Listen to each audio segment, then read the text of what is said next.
All right, thank everyone for joining us for the lighthearted panel on online radicalization. This is not a how-to, and I guess I was talking with the folks in the back, and the thing that I wanted to start out with is when we think of terrorism, we have this kind of like 24-hour TV show version of terrorists where they're always angry all the time, they do nothing else, like. And what I wanted the panel to do is kind of describe what, I guess, humanize a terrorist.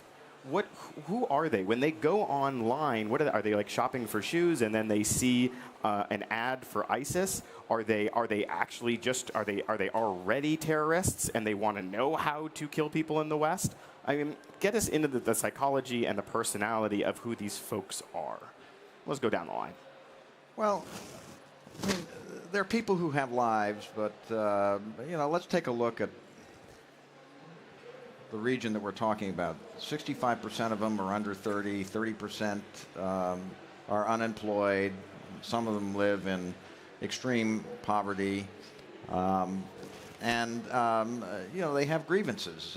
They believe, in some cases, that their governments are corrupt and don't respond to their needs, and so. One of the things that they turn to terrorism, it doesn't explain everything, but they have grievances and they're looking for something better. It starts with that. I don't think anyone's got the energy to be a terrorist 100% of the time. So people who are terrorists are also sons, fathers, daughters, cousins. They have family and social obligations. They engage in those obligations and ties and friendships and relationships online. They need to buy stuff, and they have preferences, so they do shopping. They look for second-hand cars. They import their favorite cereal from the UK somehow if they're in somewhere like Afghanistan. And so they have a full life like everyone else, and they have massive overlap with everyone else. And then there's just this one part of their life where they'll flip over, sometimes to a separate app like Telegram, to carry out the terrorist part of their life, which they view as a necessary evil, unless they're a psychopath, to get to a better state for them and for the world. Sure. I think there's no predictive analytics that you could use that would tell you that this person will hit their tipping point and take up arms. I think it's a combination of, motivation and operational capability. I mean, if they have the motivation to stage a terrorist attack or launch a terrorist campaign, and they got the tools they need in order to do that, then a terrorist attack or a terrorist campaign will occur. And I think that the only question that then matters is, how do you address that formula? So you have to find enough resources in your toolbox to counter not only their motivation, but also their operational capability without ending up with a boomerang effect that comes back at you. So in other words, if you're taking out their, severing their lines of communication, isolating their financial resources, arresting them, killing them, blowing up their stockpiles of weapons, you're going to raise their motivation to retaliate. And when you're dealing with, a population or scattered populations that have widespread means of communication, you can have a ripple effect that will reach out into areas that you weren't necessarily expecting. So lots of people can hit that tipping point and become terrorists if you're not clever with how you balance your counter-operational capability and counter-motivation means. But I want to say, I want to kind of dig in on that before we get into the specifics, the online component. Can I answer component. the question before you do that? Oh, yeah. No, I was going to help clarify. But go just before you move ahead, if you don't mind, because what I've noticed in Europe over the last 3 or 4 years, where, of course, been dominated by these terrible terrorist incidents, where we have a community of thousands of radicalized individuals, that the typical profile of these is somewhat different to what we've seen in the past with Al-Qaeda, for example. Certainly young people, generally, though, with problems in life. In general terms, they're misfits. They are a product of low educational backgrounds, low employment opportunity, maybe from broken families, very often involvement in low-level crime in the past, maybe involvement in a gang culture, and with 25% of them at least with a registered mental health problem. So these people, I think, and the combination of those factors, and here's the point, makes them especially vulnerable and exploitable, therefore, through the medium of technology, but especially. And the really interesting thing is that the relatively low level, the low importance the religion has played in mobilizing many of these people. They're not generally, many of them have not been involved in religion, certainly haven't been shown any significant interest in any form of religion, extremist or otherwise. This sense of belonging that Richard was talking about, this burning grievance inside, a lot of which comes from their own very individual experience of life so far.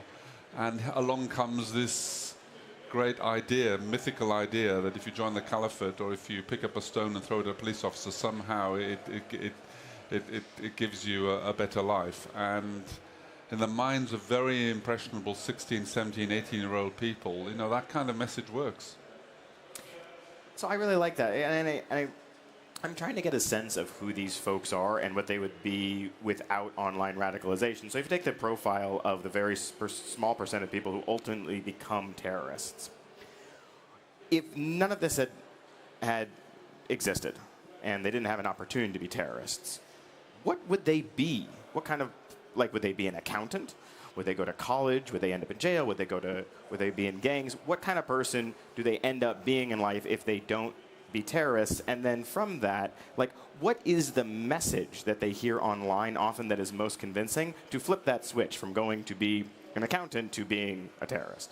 Well, I think the message that they hear online is, we're going to give you a better life through this. But it's this sense of belonging to something that they don't feel, they don't feel like they feel like they're alienated in the societies that they live in. And this provides them an outlet. They've got a friend, they've got a community, they've got something that they can belong to.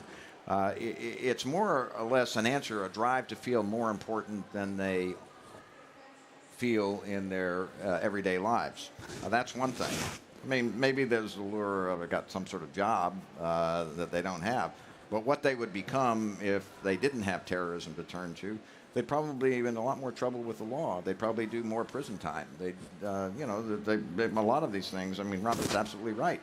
They've been in trouble with the law before. Some of them have actually been to prison.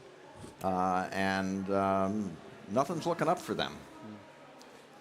I think there's a real mix. I mean, I completely agree with Rob that there is a percentage of people who've had mental health problems, certainly who feel marginalized, that have had struggle assimilating into a society. But there are others who, on the surface of it, are doing pretty well and have assimilated well, but something has pushed them to respond in a different way. So I wouldn't go for overgeneralization. There is a real mix. Sure.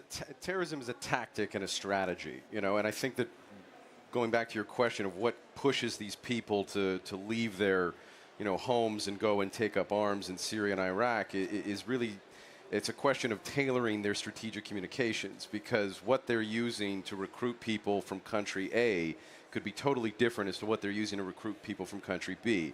And the key aspect there is that there's a network in place that's utilizing the frustrations of the masses and, you know, implementing different software components into their minds of pushing for them to go and take up arms. So that there isn't one communication, there isn't one message other than the caliphate is a paradise for you. And so, but like, say in the United States, do you agree with the rest of the panel that, like, most of these folks, most of the people who go into terrorism, like, if they weren't doing terrorism, they'd probably be in gangs or they'd be doing some other kind of violent thing? Or would they be your friendly barista? I think they would not be my friendly barista. Right. I think that a lot of them are, of course, have one foot in the criminal world before they're pushed. I think there's a lot of work to be done inside prison reform, because a lot of these guys go in with a bachelor's in crime and graduate out of jail with a PhD in jihadi literature and sort of take up arms from there. I mean, all of the coming from Brussels, most of the attackers and the networks there have all done time in jail already. So there's certainly the common thread that they have already, like Rob and others said, you know, been radicalized and then sort of found a network that was able to materialize that radicalization. I mean, the attacks in London that we've had this year, one carried out by somebody who bucks the trend, who's actually 50 years old, 3 kids, apparently happily married, taxi driver, I can't remember what his occupation was. And something happens to him which flips him into doing this. So I think you're right, James is right, we can't overly generalize this, but normally with the younger population that are drawn into this, if they weren't drawn into it, I think many of them would end up in prison, many of them would end up without a job, many of them would end up being part of still, a very large part of population in Western society that don't have the opportunities to get on in life. So I think a lot of this is also about socioeconomic issues, and that's the part of the answer, I think, in dealing with it as well. Can I come in?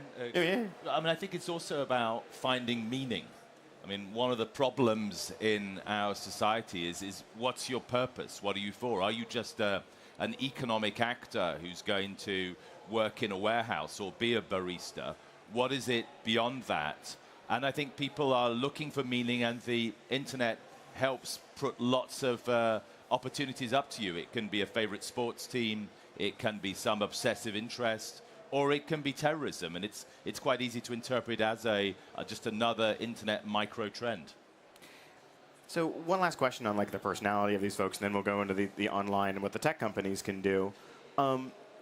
In the West, especially in the presidential debates, there is often this ideological thing of you don't negotiate with terrorists, as though terrorists don't make reasoned decisions about why they become terrorists. What I want to know is if you agree with that, and what is, at some point there was a message that persuaded them to do this versus something else. So is someone persuadable out of terrorism? Is there something, a message that can say, don't kill people, it's wrong? Or is that just naive and evil people just want to kill people?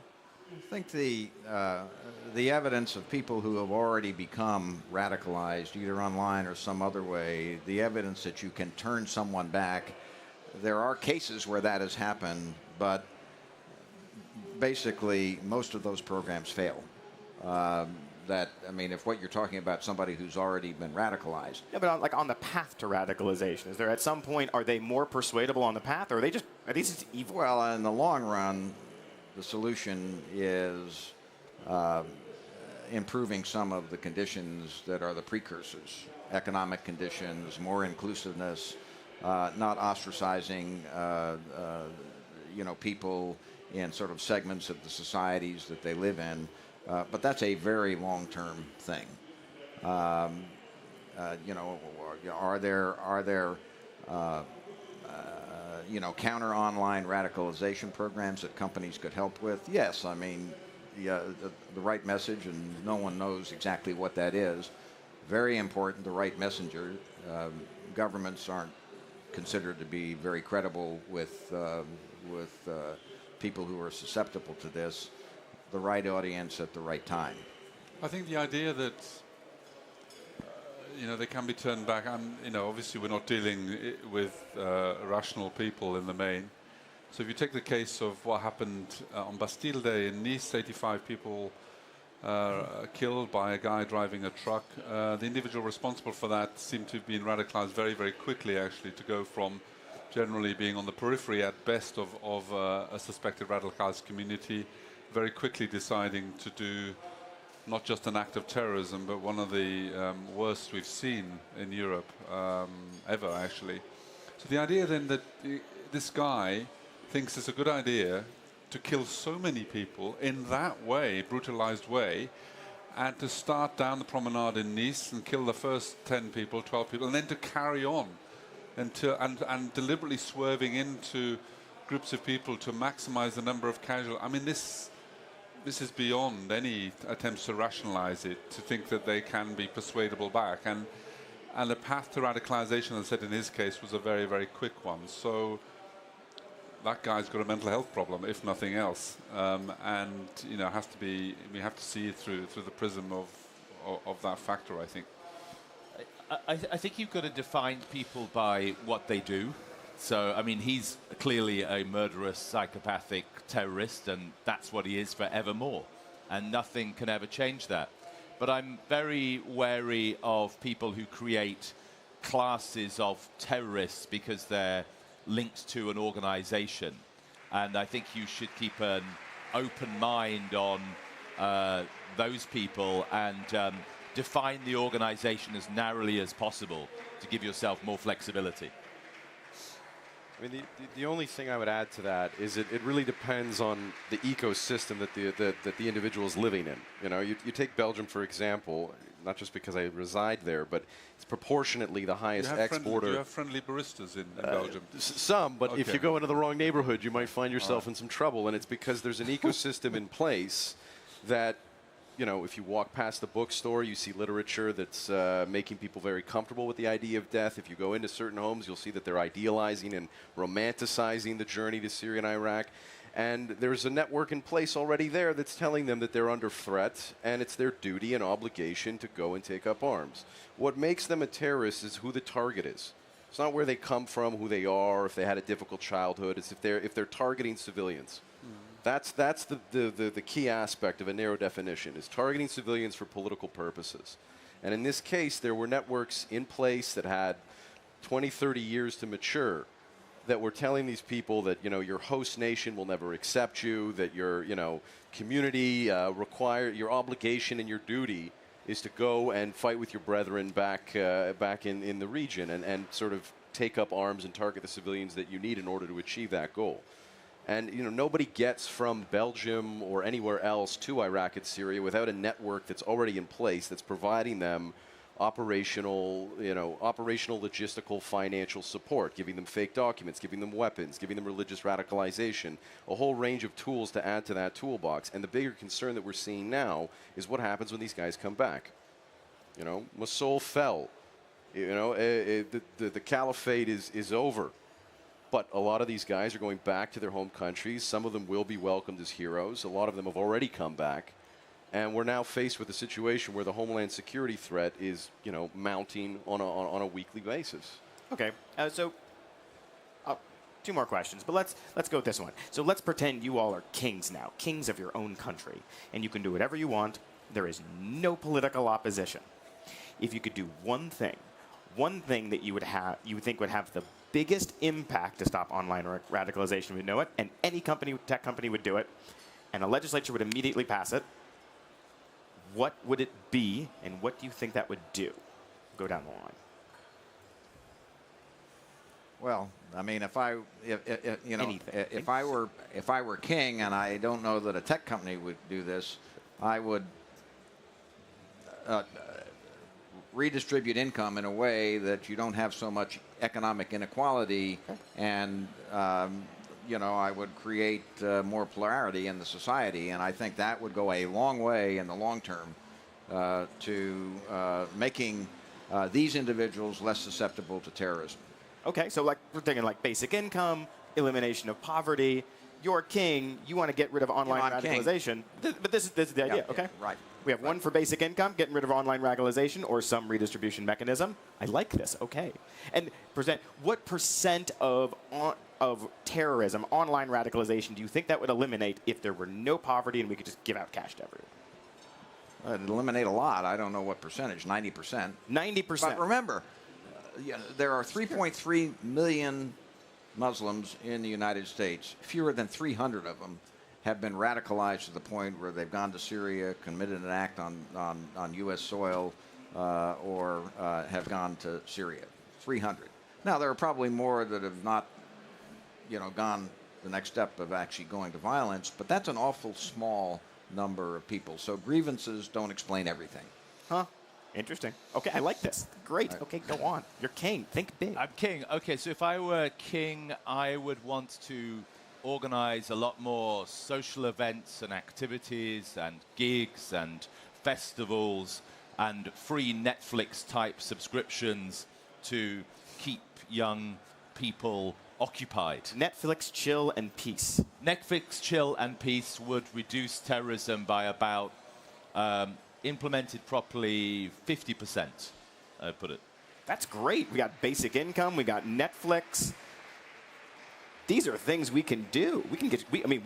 Reed Hastings could get everyone a subscription. I heard a Saudi individual that I talked to say that one of the best things that these imams could do is put on some tennis shoes and go out and play basketball with the young folks. You know, and you know, a moderate Islamic voice talking to these folks. Huh? This is great. I did not think of this. Okay, go on. Keep going. Think big. You're king. You can disagree, but think big.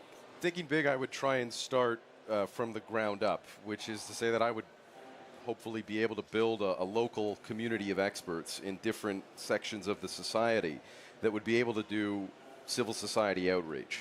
And you can do as much online monitoring as you want, but it won't matter if the family, the neighbor, the neighborhood doesn't come forward and say, look, I think so-and-so might have a problem here, and we should be talking to these people, and we should be going to the community centers and into the mosques and communicating that message. Okay, so we got like kind of neighborhood watches, but for terrorists. I think what you really need are the key opinion formers within the society that are bold enough, that are pragmatic enough, and supported politically and financially, so that they can go in and engage with those communities. I mean, I don't know. So I've never been into a church or something, but like, when you go into the church, do most folks recognize like one kid, like, you know, that guy is a little off? The biggest red flag in this analogy is when someone stops going to the mosque. All of a sudden, they've disappeared. Then you've got a problem. Really? Then you know that this person has taken off, and they've got a network of friends that you need to connect with right away, because they might not be heard from again. Huh. That's true on social media as well. The biggest flag is when people suddenly stop being visible and go into a quieter phase. That's when you need to worry. I mean, just to pick up on this point, the very dear friend of mine in law enforcement, the first thing he does when he goes into any mosque is he just immediately goes to the library and he sees where their books were published. The first thing. Because he wants to see which publishing companies, because he knows which are the good ones and which are the bad ones. You have to think about what the messaging is in that immediate ecosystem. So a library card tells you more about whether someone's becoming a terrorist than a lot of other things. Huh? That's fascinating. Okay. Go on. You're king. You're king of whatever country. You can My do what word. Free ice cream for everyone? I think that would be great. I mean, my daughter works at Unilever, and she says one of the biggest things that gives corporate brand loyalty is that they get a free Ben & Jerry's ice cream every day. And they all love it, and they all wait for the daily delivery of Ben & Jerry's. So free ice cream for everyone. No, I think I'd love to see a new generation of leaders in the tech industry that showed a bit more commitment towards corporate social responsibility. And this is not just about online radicalization, it's about changing the commercial imperative of being always prioritizing the need to be first to market and monetize your new technological development over security and privacy interests.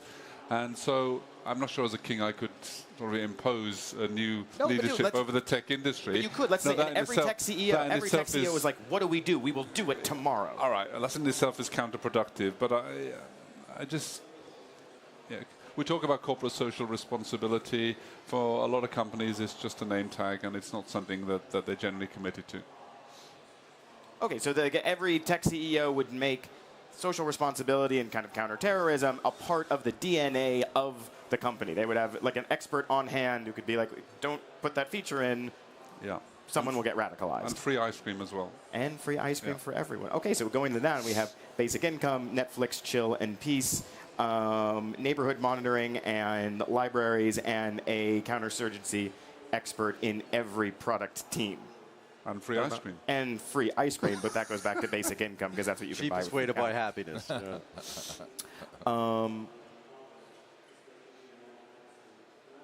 So I guess what I'm hearing is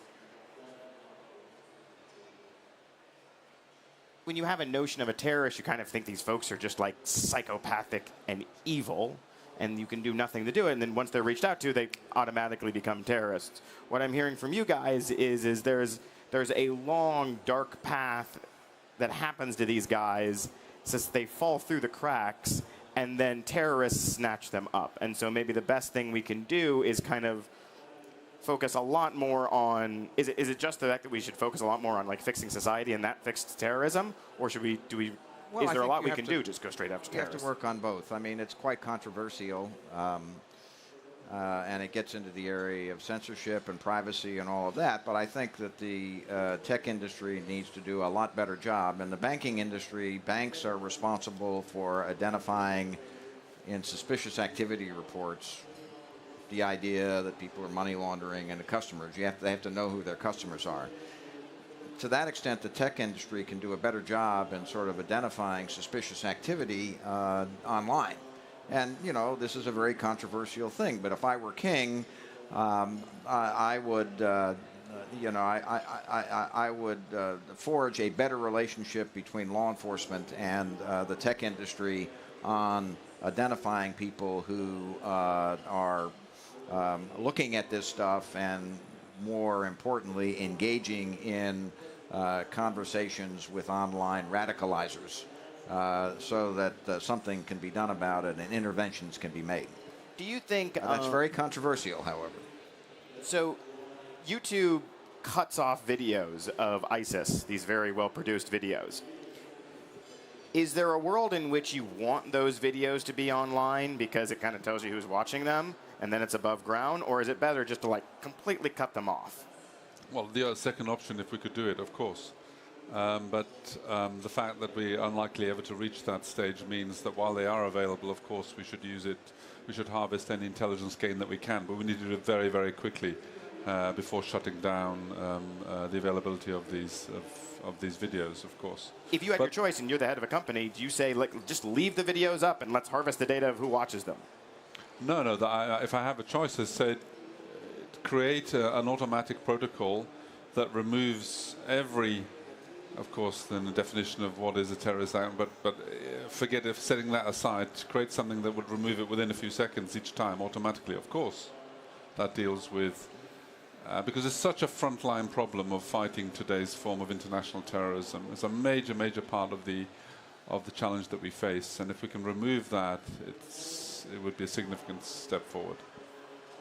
I think there's one thing we haven't talked about. So we've been talking about the foot soldiers and people getting radicalized. But of course, there are people who are ideologically committed. They're not masterminds very often, but they are committed.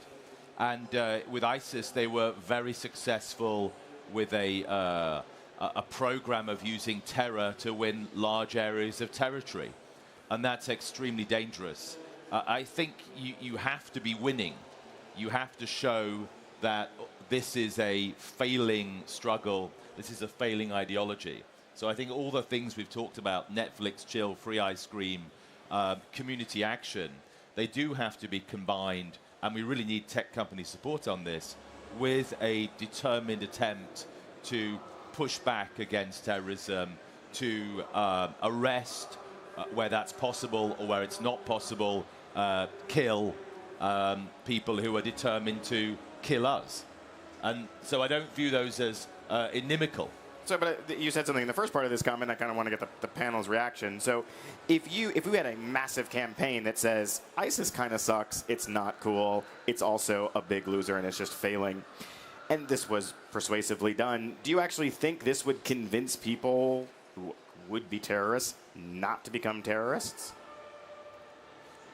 I think they have to see ISIS losing and not achieving its aims. They have to have a sense of it being pushed back, alongside with a sense that they are increasingly irrelevant. And that's a natural process that, to a degree, we've gone through with Al-Qaeda, where they hit the high point of their glamour, for those who like that, with 9/11, and they've been on a downward path since through determined action. That then led rise to ISIS, but ISIS has got to be pushed back, and there'll probably be something after ISIS. We don't know what it is yet, but there'll be the next one to work with.